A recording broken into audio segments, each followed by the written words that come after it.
Joe in real life. So many of you know, but it might have, I don't know, I haven't really talked about it this year. Every year I do a Burpee War. Starts on the Ides of March, March 15th. And we do burpees every day for 100 days, ever increasing amount, ending at 100 burpees. And I'm right in the middle of that Burpee War. Why is this important? Well, I'm almost 50 years old and I've determined to finish the Burpee War this year. I failed the last 3 years, which is not something I've done before. I've failed before for an assortment of reasons, but not 3 years in a row. I mean, that's crazy talk. So I'm determined to grind this out, you know? I've got 36, 37 days left, but I'm just not recovering. My quads feel bad. My hamstrings are absolutely shredded, just destroyed every day. And it's fucking up my squat every day, which the last 2 days I got up and down with 135, and I certainly could have done more than that, but it really felt like close to the limit of what I was actually capable of doing. This runs into conflict with my 5-3-1 and also my running. My running's taking a meaningful step back. I'm still running the prescribed amount, but much, much slower. What do they call that? The interference principle, you know? I have too many pots on the stove and they're messing each other up. Unfortunately, the Burpee War is non-negotiable.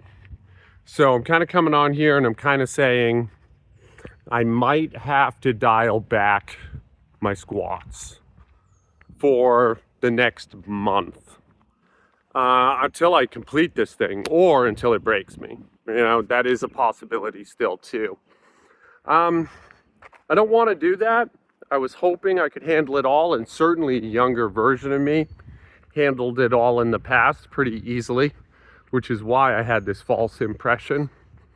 But it's just not going to work.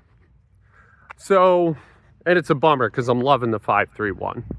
So anyway, what I'm thinking is taking a prolonged deload until I can recover. Weirdly, the other lifts are fine. The deadlifts feel stronger. But the squat has been so fatiguing and so unpleasant. And I keep getting this really rough around the edges twinge in my right ankle, which is definitely burpee related, you know? So yeah, that's where I'm at. Today I'm gonna try to put something up. I don't know. We'll see what happens. But stay tuned and I'll show you. Okay, so hear me out, because this is kind of a dumb plan.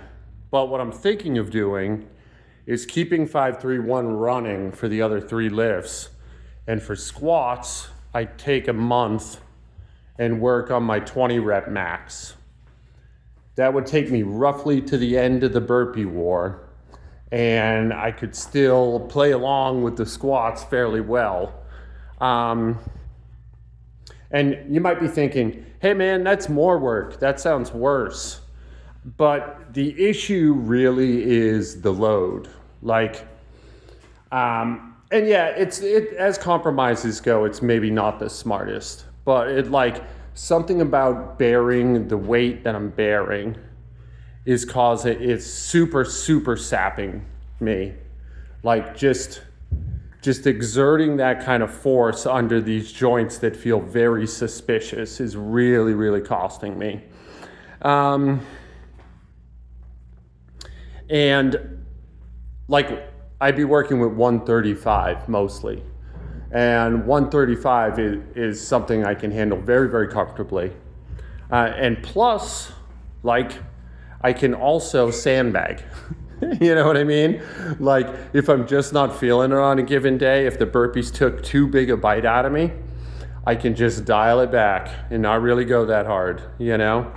And it's still work that counts to my credit, you know? Plus, I'd really just like to scratch this 135 for 20 off my list Today, the squats, they felt fine. Like, not great, but they felt fine. I moved well. But even like I got up to 185, and even at 185, I felt like my power meter just drop immediately in the bottom position. I was trying to keep my knees separated, trying to keep my structure good, and like immediately it went to my worst habits in movement pattern. So I think I just need a rest, you know? But I got this damn Burpee War, so I'm not gonna get one. Nothing for it. Gotta suck it up and get through. So yeah, that's it for today. I love you guys. Let me know what you think.